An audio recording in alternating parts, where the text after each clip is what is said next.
ప్రార్థన చేసుకుందామండి. ప్రేమ కలిగిన మా తండ్రి, పరిశుద్ధుడైన మా దేవ, మహిమ గల మీ నామను బట్టి మీ పాదాలకు వందనాలు, స్తుతులు, స్తోత్రాలు చెల్లిస్తున్నావు నాయన. దయ కలిగిన దేవుడవు, కృప కలిగిన దేవుడవు, మీ పరిశుద్ధమైన నామునికి స్తుతులు, స్తోత్రాలు చెల్లిస్తున్నాము. అత్యున్నతమైన సింహాసనపైన ఆసీనుడైన దేవుడవు, కృపా సత్యములు కలిగినటువంటి దేవుడవు నాయన. మా మధ్యలో నివాసము చేస్తున్న దేవుడు కనుక మీకు స్తోత్రాలు చెల్లిస్తున్నాను. ప్రార్థన ఆలకించే దేవుడవు, మాకు జవాబులిచ్చే దేవుడవు, మా విశ్వాసముల కర్తములు దాన్ని కొనసాగించేవాడు అయిన యేసు వైపు చూస్తూ మేము ముందుకు సాగిపోతుండగా మీరే మమ్మల్ని కనికరించి బలపరిచి నడిపించండి.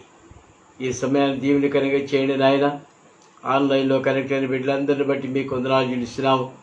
ఇంకా కనెక్ట్ కావలసిన వారిని కూడా మీరు కనెక్ట్ చేయండి.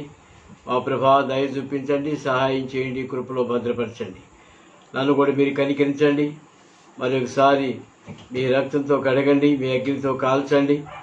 మీరే మీ పరిచర్య కొరకు సిద్ధపరచమని వేడుకుంటున్నాను. మహిమ ఘనత ప్రభావాలు మీకు ఆరోపించుకుంటూ స్తుతులు స్తోత్రాలు మీకే చెల్లిస్తూ యేసు ప్రభు నామములో స్తుతించి ప్రార్థించి వేడుకుంటున్నాము తండ్రి. ఆమేన్. ఓ పాట పాడుకుందామండి.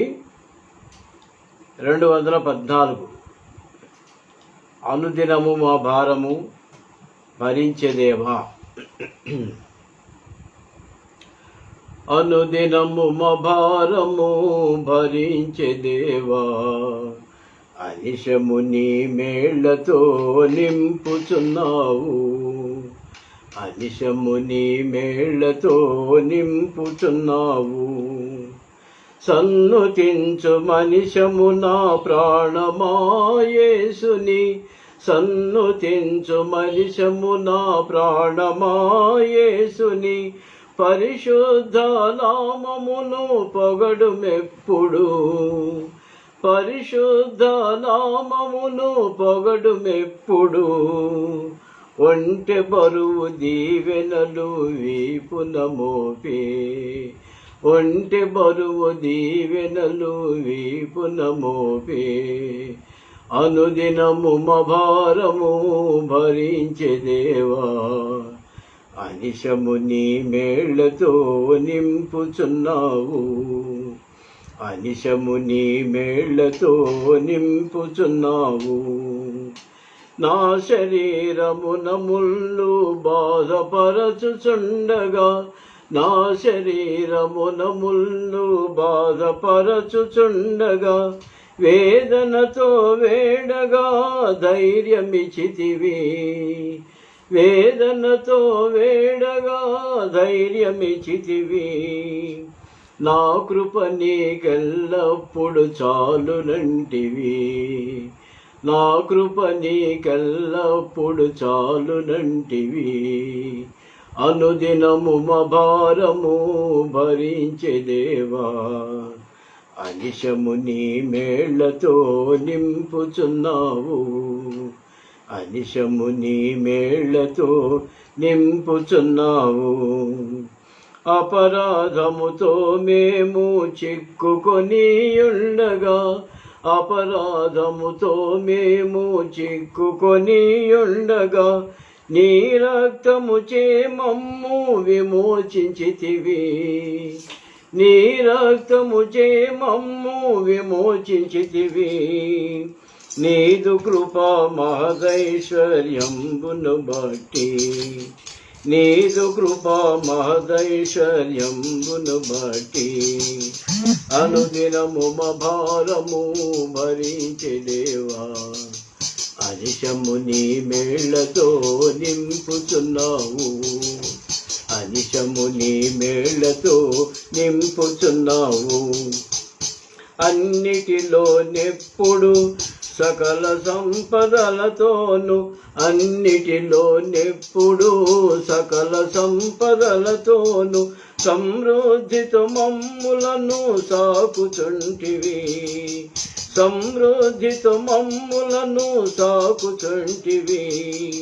కృపాక్షేమములను మాపై కుమ్మరించితివి.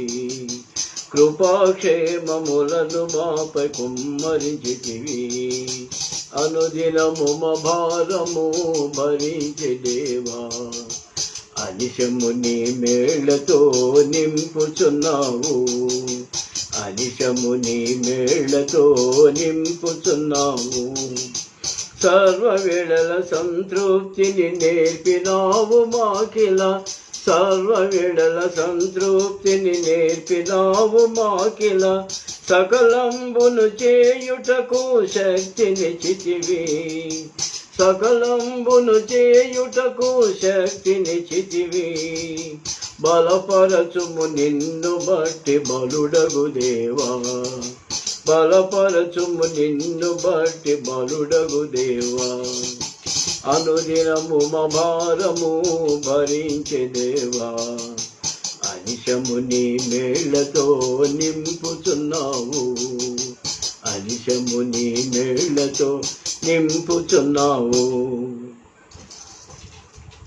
కొద్దిసేపు దేవుని వాక్యం చూసుకుందామండి. అపోస్తలుడైన పౌలు రోమీయులకు రాసిన పత్రిక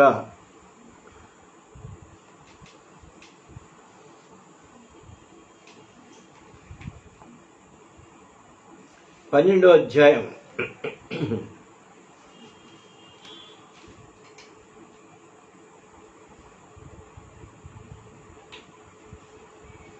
9వ వచనం నుంచి 13వ వచనం వరకు చదువుకుందామండి. కలిసి చదువుకుందాం.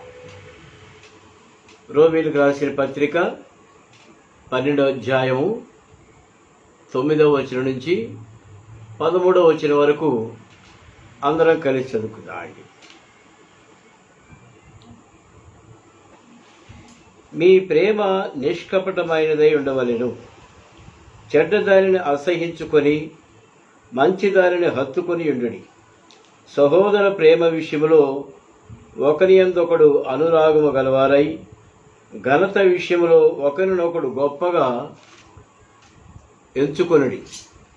ఆసక్తి విషయంలో మాంద్యులు కాక ఆత్మయందు తీవ్రత గలవారై ప్రభువును సేవించుడి. నిరీక్షణ గలవారై సంతోషించుచు, శ్రమయందు ఓర్పు గలవారై ప్రార్థన యందు పట్టుదల కలిగి ఉండుడి. పరిశుద్ధుల అవసరంలో పాలు పొందుచు శ్రద్ధగా ఆతిథ్యము ఇచ్చుచుండుడి. ప్రేమగలిగిన మా తండ్రి, పరిశుద్ధులను మా దేవా, మరొకసారి మీ సన్నిధిలో ప్రార్థించుకుంటున్నావు నాయన. ప్రార్థన కొరకు మీ వాక్య భాగమును ధ్యానిస్తుండగా మీ సహాయం మేము కోరుకుంటున్నాం నాయన. మీరే మాతో మాట్లాడుతున్నామని వేడుకుంటున్నాను. దయ చూపించండి, సహాయం చేయండి, కృప చూపించండి. ప్రార్థించే ఆత్మను మాకు దయచేయమని వేడుకుంటున్నాను. మా ఆత్మీయమైన జీవితంలో మేము ఏ విధంగా నడుచుకోవాలో, ఏ విధంగా మీ కృపలో మేము బలపడాలో మీరే మాకు తెలియజేసి మీరే మాతో మాట్లాడుతున్నామని వేడుకుంటున్నాను. మరి ఒకసారి ఆన్లైన్లో ఉన్న వాళ్ళ కొరకు ప్రార్థిస్తున్నాను ఆయన. ఇంకా కనెక్ట్ కావలసిన వారితో మీరు మాట్లాడి కనెక్ట్ చేయమని వేడుకుంటున్నాను.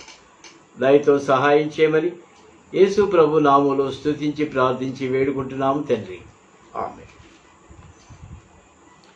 ప్రియమైన వాళ్ళారా, రోమీయులకు రాసిన పత్రిక మనం ధ్యానించాలంటే కేవలము ఆత్మ సహాయం ద్వారానే మనం ధ్యానించగలం.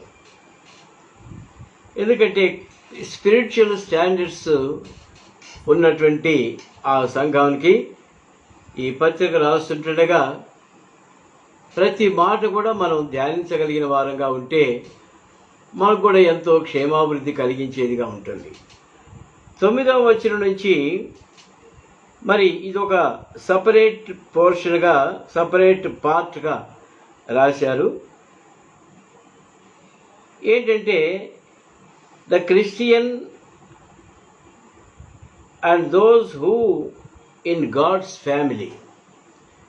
Christian and those who are in God's family. ఒక క్రైస్తవుడికి మరి యేసుక్రీస్తు ప్రభువులో నిలిచిన వారికి ఇచ్చేటువంటి మాటలు ఇప్పుడు మనం ధ్యానించబోతున్నాం. నో డౌట్ యేసుక్రీస్తు ప్రభు రక్తంలో మనం అందరం కడగబడ్డ వారమే. ఒకరికంటే ఒకరు యోగ్యులుగా ఎంచుకుంటూ మన ముందుకు సాగిపోయే వారంగా ఉండాలి. అన్ని విషయాల్లో ప్రభు నామాన్ని మహింపరిచే వాళ్ళంగా ఉండాలి. కనుక మన ఆత్మీయమైన జీవితాల్లో ఇంకా మనం నేర్చుకోవాల్సింది కొంత ఉంది. రోమా సంఘాన్ని కూడా పౌలు రాసేటప్పుడు ఈ మాటలు ప్రత్యేకంగా రాస్తున్నాడు. ఎందుకంటే ఆ మాటలు లేదా ప్రేమను గురించినటువంటి ప్రేమలో వాళ్ళు కొంచెం వెనకబడి ఉన్నారేమో మనకు తెలియదు. కాబట్టి ప్రేమల గురించి పౌలు అక్కడ వారిని హెచ్చరిస్తున్నాడు. దయచేసి గమనించండి. మీ ప్రేమ నిష్కపటమైనదై ఉండవలెను. మనం సంఘంలో ఉన్నప్పుడు నిష్కపటమైన ప్రేమ ఒకరి పట్ల ఒకరు చూపించే వాళ్ళం ఉండాలి. ఇది ప్రభువు మనకిచ్చినటువంటి ఆజ్ఞ. ప్రభువు మనల్ని ఏ విధంగా ప్రేమించాడో మనం కూడా ఇతరులను ఆ విధంగా ప్రేమించగలిగిన వారంగా ఉండాలి. అయితే అనేకమైన బలహీనతలు కలిగినటువంటి మనము, అనేకమైనటువంటి కృంగుబాట్లు కలిగినటువంటి మనము మరి ప్రభువు కోరిన రీతిగా ఇతరులను ప్రేమించలేని పరిస్థితిలో ఉంటాం. నేనే కాదు, చాలామంది కూడా మరి ముఖ్యంగా విశ్వాసుల్లో ప్రేమ అనేది కొంచెం కొరతగా ఉన్నట్టుగా గమనిస్తున్నాము. రోమీలకు రాసిన రోమా సంఘానికి కూడా హెచ్చరిక ఏంటంటే, మీ ప్రేమ నిష్కపటమైనది ఉండవలను, చెడ్డ దానిని అసహించుకొని మంచి దానిని హత్తుకొని ఉండుడి. చెడ్డ దానిని అసహించుకొని మంచి దానిని హత్తుకునే వారంగా ఉండాలి. చెడ్డది అంటే ఏంటండి? చెడ్డది అంటే ఏంటి? అపవిత్రమైనదని మనకు తెలుసు. అంతేకాకుండా మన ప్రభు అయిన యేసుక్రీస్తు వారికి ఏది అయితే ఇష్టం లేదో దాన్ని మనం కూడా అసహ్యించుకునే వారంగా ఉండాలి. మనం ప్రభువులో ఎదగాలంటే ఇవన్నీ మనం నేర్చుకునే వారంగా ఉండాలి. చెడ్డదానిని అసహించుకొని మంచి దానిని హత్తుకొని ఉండండి అని హెచ్చరిస్తున్నాడు. కనుక మనం కూడా మంచి అనేది ఎక్కడుందో దాన్ని వెతికి దాన్ని వెంటాడే వాళ్ళంగా ఉండాలి. ఇంకా ముందుకెళ్దామండి. సహోదర ప్రేమ విషయంలో ఒకరినొకడు అనురాగము గలవారై ఘనత విషయంలో ఒకరినొకడు గొప్పగా ఎంచుకునుడి. ఏమండి? సహోదరుల విషయంలో ప్రేమ విషయంలో ఒకరినొకడు అనురాగము కలిగిన వారంగా ఉండాలి. ప్రియమైన వాళ్ళరా, ఈ లోకయాత్రలో మనం సాగిపోయేటప్పుడు, ఈ విశ్వాస యాత్రలో మనం సాగిపోతున్నప్పుడు అనేక రకాలుగా మనకు ఆటంకాలు, ఎదిరింపులు, హెచ్చరికలు వస్తూ ఉంటాయి. అన్నిటినీ వినాల్సిందే. మనం వినదగుని ఎవరు చెప్పినా, కనుక ఎవరు చెప్పినా వినాల్సిందే. అయితే మనం ముఖ్యంగా మన మనసులో ఉండాల్సింది అంటే సహోదర ప్రేమ విషయంలో ఒకరి యందొకడు అనురాగము కలవారై ఉండాలి. ఒకరి యందొకడు అనురాగము కలవారై ఉండాలి. ఏదో ఒక ఆటంకం వచ్చిందనేసి ప్రభు ప్రేమను మనం విడిచిపెట్టలేము. ఎందుకంటే ఒకే రక్తంలో కడగబడినటువంటి నీవు నేను క్రీస్తు ప్రభులో అంటుకట్టబడి ఉంటున్నాము. కనుక క్రీస్తు ప్రభు శరీరంలో అవయవంలాగా మనం ఉంటున్నాము. నీతో నాకు పని లేదన్నప్పుడు ఎడం చేయి చెప్పింది అనుకోండి, కుడి చేతితో, కుడి చేయి ఎడం చేయాల్సిన పని మరి ఎట్లా? ఏమండి? ఒకవేళ ముక్కు నేను వాసన చూడను పో అంటుంది అనుకోండి, కళ్ళు నేను చూడను పో అంటే అనుకోండి, అది పద్ధతి కాదు. అన్ని అవయవాలు కూడా యేసు ప్రభులో ఒక శరీరంలో అవయవంలాగా మనం కూడా ఒకదానికి నొప్పి తెలితే ఇంకొకటి వచ్చేది. ఎడం చేయికి నొప్పి తెలితే కుడి చేయి ఆదుకుంటుంది. కుడి కాలుకు దెబ్బ తగిలితే వెంటనే మనం ఒంగి కాళ్ళకు పెట్టుకుంటాం. ప్రియమైన వాళ్ళరా, ఇవన్నీ కూడా ఒకటే. మన ధ్యేయం ఏంటంటే ప్రభు బిడ్డలంగా మనం ప్రభులో ఐకమత్యంతో ముందుకు సాగిపోయేవాళ్ళు కదా. ఏమండి? సహోదర ప్రేమ విషయంలో ఒకరికొకడు అనురాగము కలవాలై ఘనత విషయంలో ఒకరికొకడు గొప్పగా ఎంచుకోవాలి. ఒక మాట చూసుకుందామండి. రోమీయులకు రాసిన పత్రిక 13వ అధ్యాయము 8వ వచనం. రోమీయులకు రాసిన పత్రిక 13వ అధ్యాయము 8వ వచనం చదువుకుందాం. ఒకరినొకడు ప్రేమించట విషయంలో తప్ప మరి ఏమీ ఎవరికి అచ్చి ఉండవద్దు. పొరుగు వారిని ప్రేమించువాడే ధర్మశాస్త్రం నెరవేర్చినవాడు. ఇక్కడ క్లియర్ హెచ్చరిక చూడండి. ఒకరినొకడు ప్రేమించట విషయంలో తప్ప మరేమీ ఎవరికి అచ్చి ఉండవద్దు. పొరుగు వారిని ప్రేమించువాడే ధర్మశాస్త్రం నెరవేర్చినవాడు. ధర్మశాస్త్రం అంతా ఒకటే చెప్పేది, నిన్ను వలే నీ పొరుగు వారిని ప్రేమించమని చెప్తున్నాడు దేవుడు. కనుక ప్రేమైన వలన ఆ విషయంలో ఒక్క విషయంలోనే మనం వెనకబడిపోతుంటాం. అన్నీ పర్ఫెక్ట్గానే ఉంటాం, కానీ ఈ విషయంలో మనం తప్పిపోతుంటాం. ఇంకో మాట చూద్దాము. మొదటి తెస్సలోనికీ రాసిన లేదా 11వ వచనం చదువుదామండి. రోమీయులకు రాసిన పత్రిక 9వ అధ్యాయం 11వ వచనం. ఆసక్తి విషయంలో మాంద్యులు కాక ఆత్మయందు తీవ్రత గలవారై ప్రభువును సేవించుడి. ఆసక్తి విషయంలో మాంద్యులు కాక. ప్రేమైన వలన ప్రభు యొక్క సేవా పరిచర్యలో మనం ఎప్పుడు కూడా మందమతులుగా ఉండకూడదు, మాంద్యులుగా ఉండకూడదు. ప్రభు సేవ, ప్రభు పరిచర్య, సువార్త పరిచర్య ఎప్పుడు కూడా మనం మందులుగా ఉండకూడదు. ఆత్మీయ తీవ్రత కలవారమై మనం ఉండాలి. ఒకవేళ కొన్ని పరిస్థితులను బట్టి కొన్నిట్లో వెనకబడిపోయినప్పటికీ ఆత్మలో తీవ్రత కలిగిన వారంగా మనం ఉన్నప్పుడు ప్రభువును సేవించడంలో, సువార్త వ్యాప్తి చెందించే విషయంలోనూ మనం ఆసక్తి గలవారై తీవ్రత గలవారై ప్రభువును సేవించే వారంగా మనం ఉండాలి. ఇంకో మాట చూద్దామండి. మొదటి తెస్సలోనికీ రాసిన పత్రిక 5వ అధ్యాయం.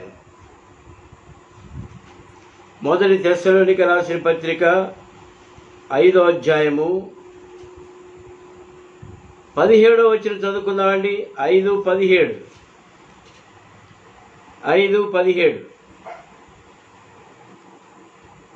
15 కూడా చదువుకుందామండి. ఎవడను కీడునకు ప్రతి కీడు ఎవరికైనా చేయకుండా చూసుకుని మీరు ఒకరి ఎడల ఒకడును మనుషులందరి ఎడలను ఎల్లప్పుడూ మేలైన దానిని అనుసరించి నడుచుకుని ఎల్లప్పుడూ సంతోషముగా ఉండడి.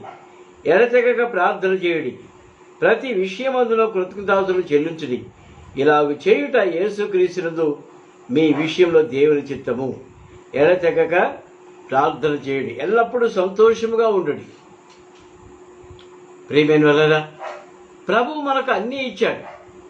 అన్నిటికంటే ముఖ్యంగా రక్షణ భాగ్యం ప్రభు మనకిచ్చాడు.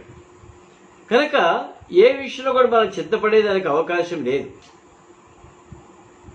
అన్నింటిలో కూడా మనం ఎల్లప్పుడూ సంతోషంగా ఉండే వారంగా ఉండాలి.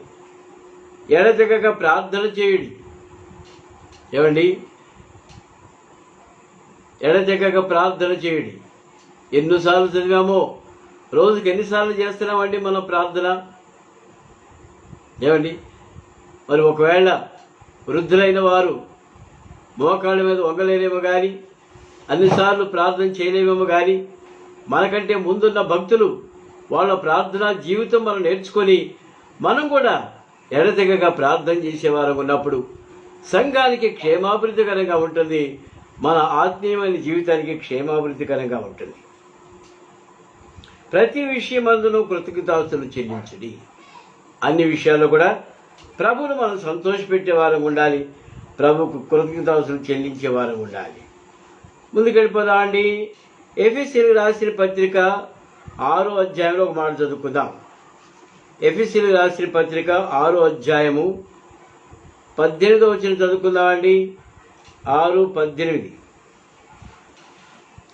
ఆత్మ వలన ప్రతి సమయమందును ప్రతి విధమైన ప్రార్థనలు విజ్ఞాపనలు చేయుచు ఆ విషయమై సమస్త పరిశుద్ధుల నిమిత్తమును పూర్ణమైన పట్టుదలతో విజ్ఞాపన చేస్తూ మెలకుగా ఉండుడి.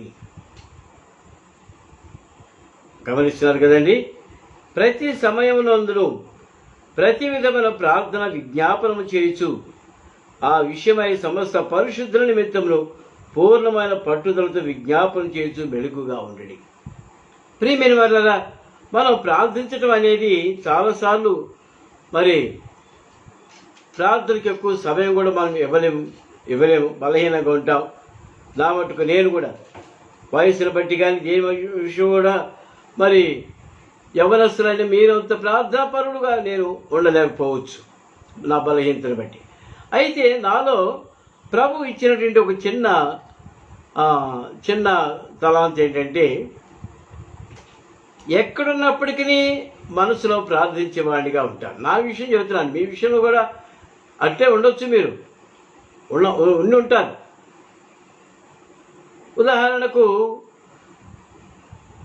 బండిలో వెళ్తున్నాం, 2 వీలర్లో వెళ్తున్నాం అనుకోండి, ఒక అంబులెన్స్ పోతుంది అనుకోండి, సైరన్ వేసుకుంటూ మోగుతూ పోతుంది అనుకోండి, నేను మనసులో అప్పటికప్పుడే ప్రార్థించే, ప్రభా ఈ అంబులెన్స్లో ఉన్న వాళ్ళని కనికరించండి, మీ దయగల హస్తంతో ముట్టి స్వస్థపరచండి, ప్రభా కాపాడండి, భద్రపరచండి అని ప్రార్థన చేస్తాను. ఒకవేళ అది 2-3 కావచ్చు ఒక ప్రయాణంలో, అటువంటి ఎప్పుడు వచ్చినప్పటికీ ప్రతి విషయంలో కృతజ్ఞతాస్తులు చెల్లిస్తూ ప్రభు విషయంలో, ఆ రోగుల విషయంలో ఆ విధంగా ప్రార్థించేవాడికి ఉంటాను. కొంతకాలంగా మరి హాస్పిటల్లో పరిచర్య కూడా చేశాం. రోగులను దర్శించి మరి వారి కొరకు ప్రార్థన చేసి ప్రభు మాటలు వాళ్ళకి చెప్పి ప్రభు ప్రేమను వర్ణించి వాళ్ళకి చెప్పే వాళ్ళగా కూడా ఉన్నాం. అయితే కొన్ని పరిస్థితుల వల్ల ఈ మధ్యకాలంలో చేయలేకపోతున్నాం, కానీ తిరిగి ప్రారంభించి దానికి ప్రార్థిస్తున్నాము. ప్రియమైన వల్ల ప్రతి విషయంలో సమస్త పరిశుద్ధుల నిమిత్తము పూర్ణమైన పట్టుదలతో విజ్ఞాపన చేస్తూ మెళకువగా ఉండుడి. మన మట్టుకు మనం పరిశుద్ధంగా ఉండటం కాదు, ఇతరుల కోసం కూడా ఐక్యత కలిగి ఉండి అందరి నిమిత్తం పూర్ణమైన పట్టుదలతో విజ్ఞాపన చేసేవారంగా మనం ఉండాలి. మాటలు చెప్పటం వరకే కాదు, బోధ చేయటమే కాదు, అనుసరించే వాళ్ళంగా ఉండాలి. ఇంకో మాట చూద్దామండి. కొలసలు రాసిన పత్రిక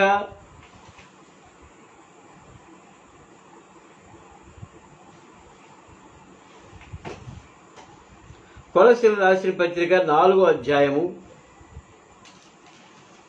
కొలసలు రాసిన పత్రిక 4వ అధ్యాయము 2వ వచనం చదువుకుందామండి. 4వ అధ్యాయము 2వ వచనం. ప్రభునందు ఏక మనసు గలవారై ఉండుడని యువదియును సుంటికేసును బతిమాలు కొనుచున్నాను. అవును, నిజమైన సహకారి ఆ స్త్రీలు క్లెమెంతుతోనూ నా ఇతర సహకారులతోనూ స్వార్థపరులు నాతో కూడా ప్రయాసపడిన వారు కనుక వారికి సహాయం చేయమని నేను వేడుకొనుచున్నాను. ఆ సహకారుల పేరును జీవగ్రంథమందు వ్రాయబడి ఉన్నవి. సహకారులు ఏమండి, సేవా పరిచయలో ఉంటున్నప్పుడు సహకారులుగా చాలామంది ఉంటారు. వారి నిమిత్తం మనం ప్రార్థించే వాళ్ళం ఉండాలి. ఏమండి, ప్రభునందు ఏక మనస్సు కలవారి ఉండని యువదయును సుంటికేసును బతిమాలు కొనుచున్నాను. ఎక్కడైతే ఏక మనసు లేకుండా ఉంటున్నామో, ప్రభా మా మధ్యలో ఏక మనసు దయచేయండి అని ప్రార్థించే వారంగా ఉండాలి. ప్రతిదీ ప్రభు మనకు బయలుపరిచేవాడుకుంటున్నాడు. ఏమండి, మనం ఏదో ఒక ఆలోచనలో ఉంటాము. ఆ ఆలోచనలో ప్రభు యొక్క సహాయం మనం కోరుకునే వాళ్ళం ఉండాలి. మనుషులు నడిపింపు కాదు, ప్రభు సహాయం కొరకు మనం కనిపెట్టుకునే వాళ్ళు ఉండాలి. మోకాళ్ళ మీద మనం ధ్యానించినప్పుడు ప్రభు మనకు సమస్త కూడా బయలుపరిచేవాడుకుంటాడు. కనుక ఏక మనసు కలవారై మరి మనం ప్రభు సన్నిధిలో సాగిపోయేవారు ఉండాలి. ప్రియమైన వాళ్ళారా, ముందుకెళ్ళిపోయినట్లయితే 12వ వచనం చూడండి. నిరీక్షణ గలవారై సంతోషించుచు శ్రమ యందు ఓర్పు గలవారై ప్రార్థన యందు పట్టుదల కలిగి ఉండుడి.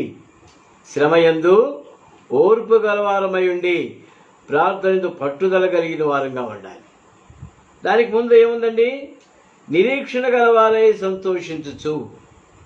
ఈ మాట ధ్యానించాలంటే ఎంత సమయమైనా మనకు అవసరమే. నిరీక్షణ గలవారై సంతోషించుచు. ఎవరైతే ప్రభు రాకడ కొరకు నిరీక్షణతో ఉన్నారో, ప్రభా త్వరగా రమ్మని ఎవరైతే ప్రార్థిస్తారో వాళ్ళు అన్ని విషయాల్లో సిద్ధపాటు కలిగి ఉన్నటువంటి వారుగా ఉండి, నా ప్రభు వస్తాడు, నన్ను తీసుకెళ్ళి వెళ్తాడు, మధ్యాకాశంలో ఆయన నేను చూస్తాను అనే గొప్ప నిరీక్షణ కలిగిన వారు ఉన్నప్పుడు మన హృదయాలు సంతోషిస్తే వంటది. కనుక ఎప్పుడైతే ప్రభువు కోసము జీవముతో కూడిన నిరీక్షని పేతురు రాస్తాడు, ఆ నిరీక్షణ ఎప్పుడైతే మనలో ఉంటుందో మన హృదయాలు ఉత్సహించేవిగా ఉంటాయి. ప్రార్థనలు పట్టుదల కలిగి, శ్రమయందు ఓర్పు గలవారమై, శ్రమలు వస్తాయి, ఎవరికైనా వస్తాయి, శోధనలు వస్తాయి, ఎదిరింపులు వస్తాయి. అయితే ఓర్పు గలవారమై ఉండి ప్రార్థనలు పట్టుదలగా, శ్రమలు వచ్చినప్పుడు ఏం చేయాలండి? ఎదిరించడం మన పని కాదు, ప్రార్థించడమే మన పని. ఏమండి? పరిశుద్ధుల ప్రార్థనలు పట్టుదల కలిగి ఉండి, ఏదొచ్చినా సరే ప్రభు మీద ఉంచేద్దాం. ఎటువంటి ఎదిరింపు వచ్చినా ప్రభు సన్నిధిలో మొరపెడదాం. ప్రభా, మోషేను, మిరియాము, అహరోను తిరుగుబాటు చేశారు. ఏం చేశాడండి మోషే? ప్రభా ఆలకించుమన్నాడు. కోరహు కుమారులు తిరుగుబాటు చేశారు. మోషే ఏమన్నాడు? ప్రభా ఆలకించుమన్నాడు. అంతే మనం అంతకంటే మనం ఏం చేయలేం. ఏమండి? ప్రార్థనలు పట్టుదల కలిగి ఉండి, పరిశుద్ధుల అవసరంలో పాలు పొందుచు శ్రద్ధగా ఆతిథ్యం ఇచ్చుచూ ఉండేది. ప్రియమైన లేదా పరిశుద్ధుల అవసరంలో పాలు పొందుచు శ్రద్ధగా ఆతిథ్యం ఇచ్చుచుండేది. ఇది కూడా మనం నేర్చుకోవాలి. ఎక్కడెక్కడైతే ప్రభు బిడ్డలు సహవాసంగా ఉంటున్నారో వాళ్ళు కూడా ప్రభు మరి ప్రతి అవసరం తీర్చేవాడుగా మనం ఆ విషయంలో పాలు పంచుకోవాలి. ప్రభు ఈ కొన్ని మాటలు మన కొరకై ఆశీర్వదించుగాక.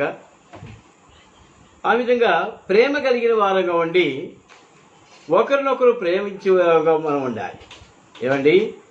ప్రేమలో 9వ వచనంలో మీ ప్రేమ నిష్కపటమైనదై ఉండాలి. మీ ప్రేమ నిష్కపటమైనదై ఉండాలి. ప్రభు మనల్ని ప్రేమించిన ప్రేమ ఏదో మనకు తెలుసు. ప్రభు సన్నిధిలో ప్రార్థించినప్పుడు, ప్రభా నా బలహీనత నీకు తెలుసు నాయన, నన్ను కనికరించండి అని చెప్పినప్పుడు ప్రభు మనల్ని కనికరించి ప్రేమించేవాడు ఉంటాడు. ఏమండి? మార్కు సువార్తలో ఒక్క మాట చదువుకొని నేను ముగిస్తాను. 1వ అధ్యాయం, మార్కు సువార్త 1వ అధ్యాయము 41వ వచనం. మార్కు సువార్త 1వ అధ్యాయము 40-47 చదువుతున్నానండి. ఒక కుష్ఠరోగి ఆయన వద్దకు వచ్చి ఆయన ఎదుట మోకాళ్ళుని, నీకు ఇష్టమైతే నన్ను శుద్ధినిగా చేయగలవని ఆయనతో చెప్పి ఆయనను వేడుకొనగా అంటే ప్రార్థించాడు. ప్రభా నీకు ఇష్టమైతే నన్ను శుద్ధినిగా చేయండి అని వేడుకున్నాడు. మన ప్రార్థన కూడా ఆ రీతి కూడా, ప్రభా నీ చిత్తమైతే నాకు సహాయం చేయండి, ప్రభా మీ చిత్తంలో నన్ను జ్ఞాపకం చేసుకునండి, నీకు ఇష్టమైతే నన్ను శుద్ధులు చేయమని అడిగాడు. యేసు ప్రభు ఏమన్నాడో చెప్పండి, చూడండి. వెంటనే కుష్ఠరోగం 41, ఆయన కనికరపడి చేయి చాపి వారిని ముట్టి, నాకు ఇష్టమే, నీవు శుద్ధులు కమ్మని వారితో చెప్పిన. ప్రభు ఏమంటున్నాడండి? నీకు ఇష్టమైతే అది రోగి అన్నాడు, నాకు ఇష్టమే అని చెయ్యి చాపి వారిని ముట్టి. ఏమండి? అది ప్రేమ అంటే. ప్రేమ అంటే ఏంటి? కుష్ఠరోగులను కూడా ముట్టుకోగలిగినటువంటిది ప్రేమ. అంటరాని వాళ్ళని కూడా, మరి అపవిత్రతో ఉన్న వాళ్ళని కూడా ప్రేమించడం అనేది ప్రేమ. పాపం స్త్రీ పట్టుకొని వచ్చారు. ప్రభు ఏమన్నాడండి? Neither do I condemn thee, go and sin no more. నేనును నీకు శిక్ష విధించను, ఇక నువ్వు వెళ్ళి పాపం చేయకు. అది ప్రేమ కదా, అది కనికరము కదా. ప్రియమైన వాళ్ళ అక్కడ ఇంకోటి కూడా మనం ధ్యానించవలసింది ఉంది. యేసు ప్రభువు దగ్గరికి ఆ స్త్రీ తీసుకురాబడ్డప్పుడు, నేరం మోపినప్పుడు ఆ స్త్రీ తల వంచుకొని నిలబడింది. అంటే వారు నా మీద మోపుతున్న నేరం కరెక్టే ప్రభువా అని చెప్పాడు. ప్రభు ఏమన్నాడు? మీలో ఎవరైతే పాపం చేయకుండా ఉన్నారో వారు మొట్టమొదటి రాయి వేయండి అన్నారు. ఏమండి, మొట్టమొదటి వాళ్ళు రాయి వేయొచ్చు అన్నాడు. ప్రభు వంగి నేల మీద ఏదో రాసుకుంటున్నట్టుగా ఉన్నాడు. ఇక్కడ గమనించాల్సిన సత్యం ఏంటంటే, వాళ్ళలో ఒక్కడు కూడా రాయి వేయకుండానే వెళ్ళిపోయాడు. ఎందుకని? నాలో పలానా పాపం ఉంది, నేను రాయి వేయలేను అనేది సెల్ఫ్ ఎగ్జామినేషన్, ఇంట్రాస్పెక్షన్ వాళ్ళలో వాళ్ళు పరీక్షించుకున్నారు. ప్రభు సన్నిధిలో వాళ్ళు పరీక్షించుకొని రాయి వేయకుండా బయటికి వెళ్ళిపోయారు. ప్రియమైన వల్లరా, ఆమెను పట్టుకొచ్చినప్పుడు తెలీదా? ఒరే, మనం కూడా పాపం చేసిన వాళ్ళం కదా, ఎందుకు మనం పట్టుకొచ్చేదాన్ని అప్పుడు తెలియదు కదా. ఎప్పుడైతే ప్రభు సన్నిధికి నిలబడ్డారో అప్పుడు వాళ్ళ బలహీనత ఏంటో వాళ్ళు ఒప్పుకున్నారు, సరి చేసుకున్నారు, శిక్ష వేయకుండా, రాయి వేయకుండా బయటికి వెళ్ళిపోయారు. I am also a sinner, I cannot punish her అని ఇంట్రాస్పెక్షన్ చేసుకొని అవతలికి వెళ్ళిపోయారు. మరి ప్రభు ఏమన్నాడు? అది మనకు ఒక ప్రతి ఒక్కరికి అది అవసరం. సెల్ఫ్ ఎగ్జామినేషన్ అనేది చాలా అవసరం. మనం అనుకోవచ్చు, నేను పర్ఫెక్ట్గా ఉన్నాను కదా, నేను మొట్టమొదటి రాయేస్తానని చెప్పేసి ఒక్కళ్ళలా ముందుకు వచ్చారండి. చాలామంది వచ్చారు కానీ ఒక్కళ్ళు కూడా రాయి అయిపోయారు. పరీక్షించుకున్నారు. ప్రభు సన్నిధిలో మనం పరీక్షించుకునే వారంగా ఉండాలి. ప్రభు మన బలహీనతలు బయట పెడతాడు. ప్రభు మన అజ్ఞానం బయట పెడతాడు. ప్రభు మన చీకటిని పారద్రోలుతాడు. మన హృదయంలో ఉండే తలంపులు ఆయన ఎరిగిన దేవుడు. ప్రభు సన్నిధిలో మనం ఉన్నప్పుడు ఆ విధంగా ప్రభు కొరకు ప్రభు మహింపరిచేవాడంగా మనం ఉంటాం. Neither do I condemn. ప్రభువులో ఏ పాపం లేదు. ఆయన రాయి వేయవచ్చు. ఎందుకు వేయలేదు? అమ్మా, నేను నీకు శిక్ష లేదు, ఎందుకంటే నీ కొరకై నేను నీ పాపం భరించబోతున్నాను. సిలువలో నీ కొరకై పరిహారం చేయబోతున్నాను. నేను పాపులను రక్షించుటకు క్రీస్తు యేసు ఈ లోకంలోకి వచ్చిన మాట నమ్మదగినది, పూర్ణ అంగీకారం యోగ్యమునై ఉన్నది. నేను అందుకు వచ్చింది, శిక్షించేదానికి కాదు, రక్షించేదానికి వచ్చాను. ప్రియమైన వల్లరా, ఆ విధంగా మనం ప్రభు సన్నిధిలో పరీక్షించుకునే వారంగా ఉండి, మరి ప్రేమ కలిగి ఇతరులను ప్రేమించే వారంగా ఉండి మనం ముందుకు సాగిపోయినట్లయితే మన ఆత్మీయమైన జీవితాలకు క్షేమాభివృద్ధి కలుగుతుంది, ప్రభువుకు మహిమార్థంగా ఉంటుంది. దేవుడి చిన్న తలంపులు దీవించరుగాక. ప్రేమ కలిగిన మా తండ్రి, మీరు ఇచ్చిన మాటలు బట్టి మీ కొందనాలు ఆశీర్వదించండి. మమ్మల్ని మేము పరీక్షించుకునే సమయంలో యథార్థంగా మీ సన్నిధిలో పరీక్షించుకుంటూ మాకు సహాయం చేయండి. మీరు హెచ్చరించిన రీతిగా ఒకరినొకరు నిష్కపటమైన ప్రేమతో ప్రేమించుకునే వాళ్ళు ఉండడం మాకు నేర్పించండి. మా ప్రభావములు కనికరించండి. మీరే మమ్మల్ని బలపరచమని, ప్రార్థన కొరకు సిద్ధపరచమని యేసు ప్రభు నామములో స్తుతించి ప్రార్థించి వేడుకుంటున్నాము తండ్రి.